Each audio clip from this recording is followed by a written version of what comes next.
Hello viewers, welcome back to our channel. This is Techie Garden. I'm glad to see you all with another exciting video from the series of Python Basics. In our last video, we saw how to install Python on Windows OS.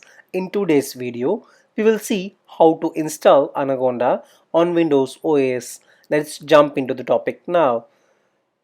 Let us open our browser and go to google.com. And now we will search for Anaconda Python download. We got our results from Google. We will go to the first link that comes up, which is anaconda.com individual edition Anaconda. Now this will navigate us to Anaconda installation page. Now we can see that we have download option here for Windows. This Anaconda version supports Python up to 3.8. This is a 64-bit installer. Total size of this installer is 477 MB. If we want to download for some other OS, then scroll down, we can see these options like Windows, Mac OS and Linux. For Windows, we see these two options, and we can see these two options for Mac OS. Similarly, we can see three installation options for Linux. As our machine is a 64-bit Windows, I will go for 64-bit graphical installer.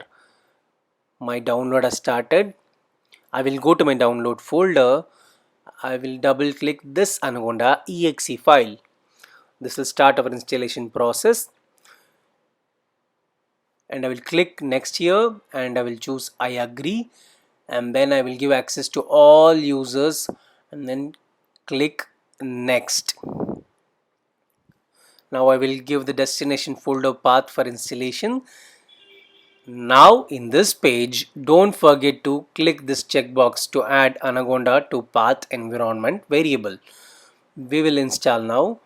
Installation is progress. Once the installation is complete, we have to check these both options and click complete to complete the installation process. Our installation is complete now. To open Anaconda, let's search for Jupyter here, because this is our default Anaconda application. After clicking this, we can see that a command prompt has opened. This will now open Jupyter Notebook in our default browser. In my case, I have given a Microsoft Edge as my default browser. Yes, it is open now. I will maximize this. We can see three options here. First one is files. This will show us the files in our machine. Second one is running. Currently there is no running process. That's why we are seeing no terminals running here. Final one is clusters. This is for IPython parallel running. We will see this later in some other video. We can see logout option here. We can log out, and we can also see options like upload. If you have IPython files with you, then you can import using this upload option. Next one is new option. We will choose Python 3, and we see a new notebook of Python 3 has opened. We will see all the available options here. In files, we can see options like new notebook, and we can see Python 3 as an option. Open, make a copy of this file, save as. Now we will choose a rename. We will rename this file from untitled1 to exp1, as this is our first experiment. Exp1, yes. And we can also see options like print, preview. In download as, we can see multiple options for the format that we can download. We can see various download file options here like IPython and py. Now if you go to edit, we can see copy cells, cut cells, and yeah, this is called as a cell. And we can also see options like delete, merge, and many more. We will see view and insert later. We will mainly focus on kernel now. We see restart option here. This will run the process all over again. We will see all these options, everything one by one. Let's run a program in this cell. X is equal to 5 and y is equal to 6. Let's print x plus y. Alt plus enter will run this program and open a new cell for us, or you can simply click this run button.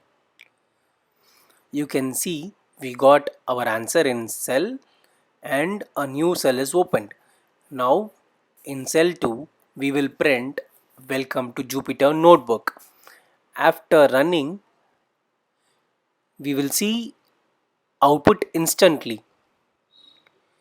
Yes, we can see that now. Now if you go to kernel options and choose restart and clear output, we can see that you will not see any output. Now we will see some of the shortcuts of Jupyter Notebook. Insert plus A gives us a new cell. Insert plus A. I will press insert plus A again.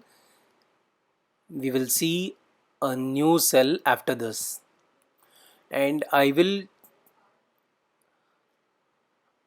try insert plus B. Insert plus B will give us a cell above the current cell. I will press insert plus B again. We will see one more cell above the current cell.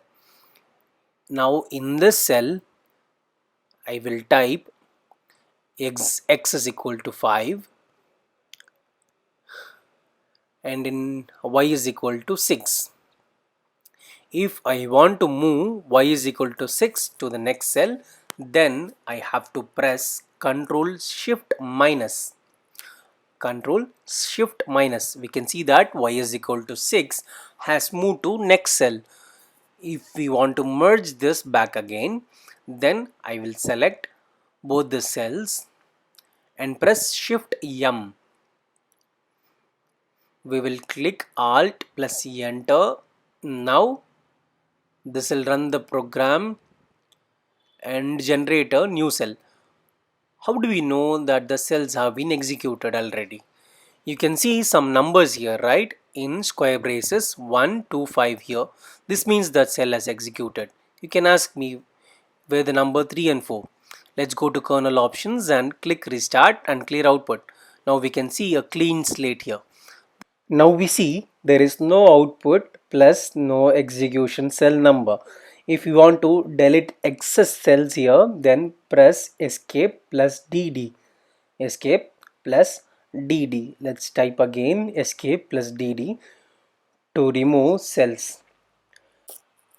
Now we gave restart and clear output. So this has cleared everything, including execution number and the output. Now I will click Control Enter. This will give us a new cell. To remove this new cell, I will click scissors button here. So the new cell is removed now. I will execute second cell by clicking run. So this will not create any new cell. Second cell is executed and you can see the number in the square braces. Now I will type.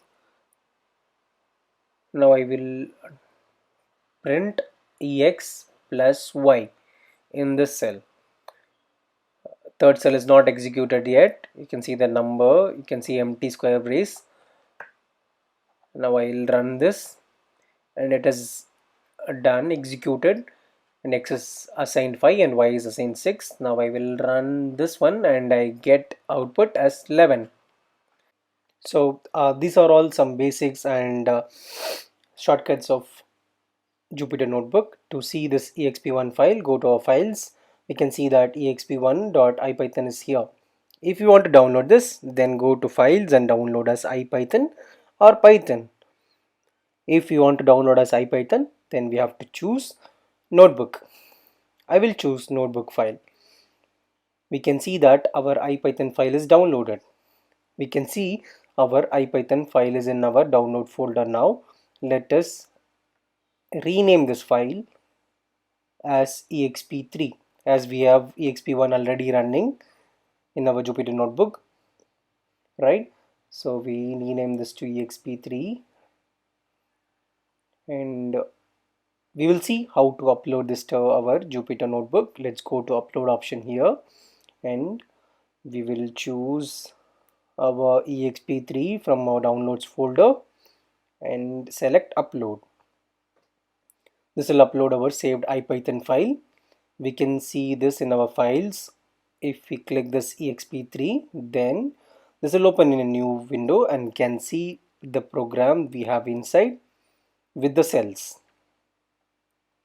Hope you would have got an idea about how to use Jupyter Notebook. We will see more about Jupyter Notebook and Python in our next videos. Hope you liked our video. Kindly hit the like button if you liked our video and subscribe to our channel if you are new here. I will see you all soon with a new video. Until then, signing off. Bye bye. Thank you.